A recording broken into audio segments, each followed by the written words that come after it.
El misterio de Jonás. Porque Dios salvó a sus enemigos. ¿Alguna vez te has preguntado por qué Dios a veces parece favorecer a los que menos lo merecen?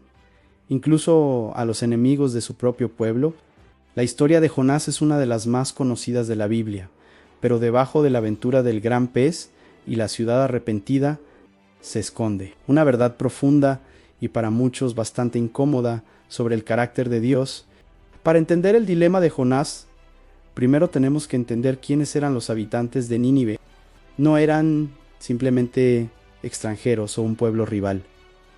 Nínive era la capital del imperio asirio, la superpotencia más temida y brutal de su tiempo. Los asirios eran maestros de la guerra psicológica. Sus tácticas no solo buscaban conquistar, sino aterrorizar hasta la sumisión.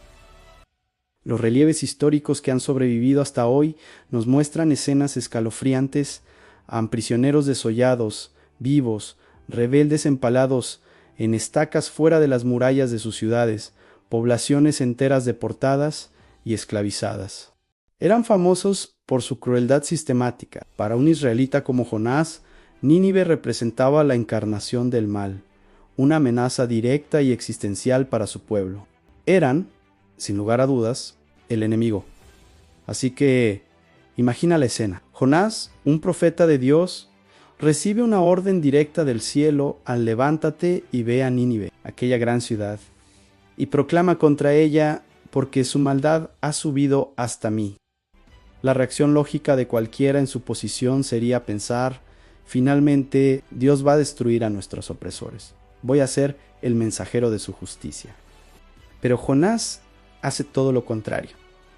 Se levanta así, pero para huir en la dirección opuesta, compra un pasaje en un barco que va a Tarsis, que en aquel tiempo se consideraba el fin del mundo conocido. ¿Por qué huye un profeta de Dios?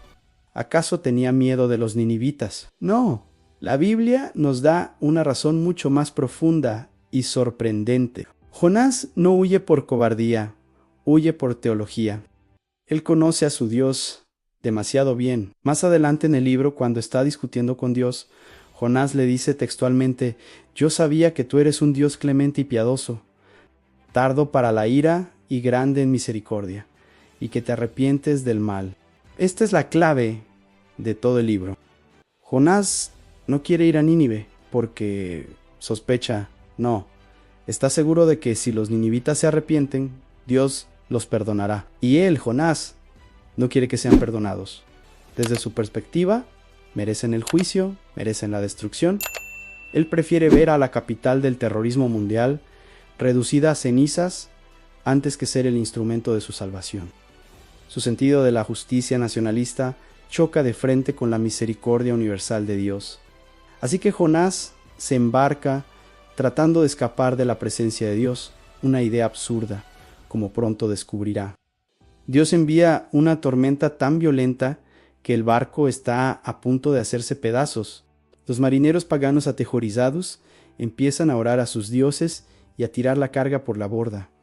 Mientras tanto, ¿dónde está Jonás? Durmiendo profundamente en la bodega del barco. Es una imagen poderosa de su apatía espiritual. No le importa morir, ni que los demás mueran con él. El capitán lo despierta y le exige que ore a su Dios. Finalmente, echan suertes para descubrir quién es el culpable de esta calamidad, y la suerte cae sobre Jonás. Cuando lo interrogan, él confiesa al soy hebreo y temo a Jehová, Dios de los cielos, que hizo el mar y la tierra seca. Los marineros se aterran aún más. ¿Por qué has hecho esto?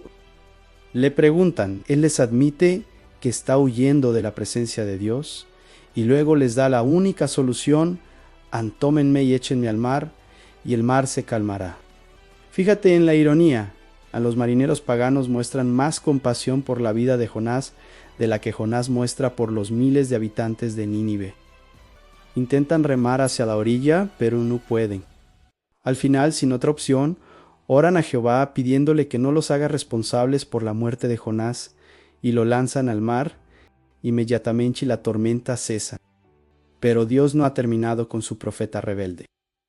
Dios había preparado un gran pez para que se tragara a Jonás, y Jonás y estuvo en el vientre del pez 3 días y 3 noches. Este no es solo un castigo, es una intervención divina. En la oscuridad, en el abismo, rodeado por las profundidades del mar, Jonás finalmente se quiebra, oran su oración. En el capítulo 2 es un salmo de angustia y liberación. Reconoce que ha sido expulsado de la presencia de Dios, pero que aún mirará hacia su santo templo. Acepta que la salvación viene solo de Jehová. Es una experiencia de muerte y resurrección. El pez, por orden de Dios, lo vomita en tierra firme. Ahora la historia podría terminar aquí. Lección aprendida, ¿verdad? Jonás obedece. La palabra de Dios viene a él por segunda vez. Levántate y ve a Nínive. En esta vez Jonás va. Nínive era una ciudad enorme. Se dice que de 3 días de recorrido. Jonás entra en la ciudad y comienza a predicar el mensaje más corto y directo de toda la Biblia. De aquí a 40 días, Nínive será destruida. No hay oferta de gracia, no hay llamado al arrepentimiento, solo un anuncio de juicio inminente. Jonás hace lo mínimo indispensable. Su corazón todavía no está en ello. Pero aquí ocurre el milagro más grande del libro, incluso más grande que el del pez. Los ninivitas creyeron a Dios desde el ciudadano común hasta el más alto funcionario. La noticia llega al rey de Nínive y la reacción es asombrosa. El rey se levanta de su trono, se quita su manto real, se viste de cilicio y se sienta sobre cenizas. Luego emite un decreto para toda la ciudad que todos, hombres y animales, ayunen, se vistan de cilicio y clamen a Dios con todas sus fuerzas. Les ordena que se conviertan de su mal camino y de la violencia de sus manos. El rey dice, ¿quién sabe? Tal vez Dios se vuelva y se arrepienta, y se aparte del ardor de su ira, y no perezcamos.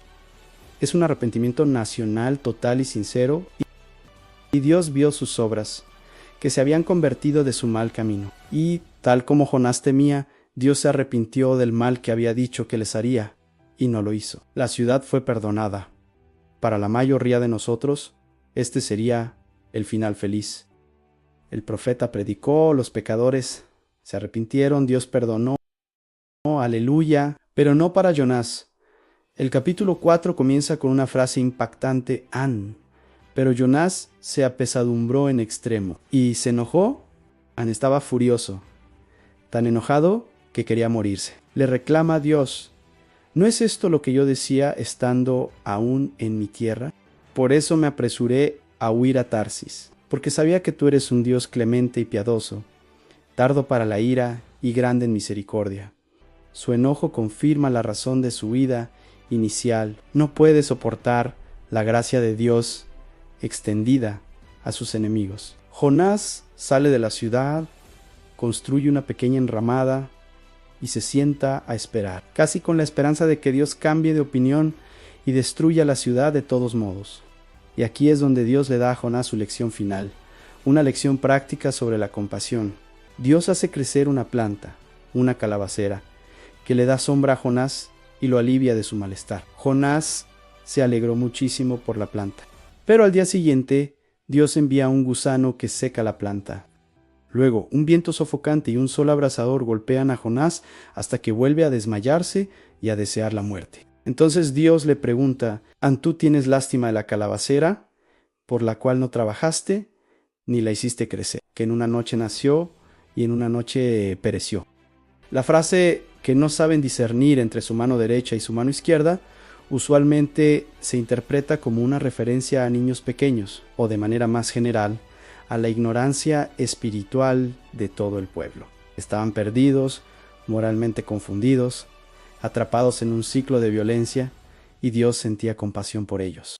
La historia de Jonás nos obliga a confrontar nuestras propias ideas sobre quién merece la gracia de Dios. ¿Tenemos Nínives en nuestras vidas? ¿Grupos de personas, ideologías o naciones que consideramos más allá de la redención? ¿Nos alegramos secretamente cuando les va mal? El libro de Jonás nos revela que el corazón de Dios es mucho más grande que el nuestro. Su misericordia no está limitada por fronteras nacionales, culturales o morales. Él es el creador de todos, y su deseo es que todos se arrepientan y vivan. Esta verdad es la que fundamenta el mensaje del Nuevo Testamento. Jesús de hecho se refirió a sí mismo como algo más que Jonás. Mientras Jonás predicó a regañadientes un mensaje de juicio, Jesús vino voluntariamente con un mensaje de amor y salvación para todo el mundo, incluyendo a los enemigos de Israel, los romanos, y al igual que Jonás pasó 3 días en el vientre del pez, Jesús pasó 3 días en el corazón de la tierra antes de resucitar, ofreciendo el perdón definitivo no solo a sus amigos, sino también a sus enemigos. La próxima vez que leas la historia de Jonás, no pienses solo en la ballena. Piensa en el corazón de un profeta enojado y en el corazón inmenso de un Dios misericordioso. Y pregúntate, ¿mi corazón se parece más al de Jonás o al de Dios? ¿Me alegro cuando la gracia de Dios alcanza a aquellos que yo considero indignos? La lección de Jonás es un desafío eterno a expandir nuestra compasión hasta que refleje, aunque sea un poco, la misericordia sin límites de nuestro Creador. Gracias por acompañarme en esta reflexión profunda. Si te ha gustado este video y quieres explorar más misterios de la Biblia, no olvides suscribirte y activar la campanita para no perderte ningún contenido. Nos vemos en el próximo video. Dios te bendiga.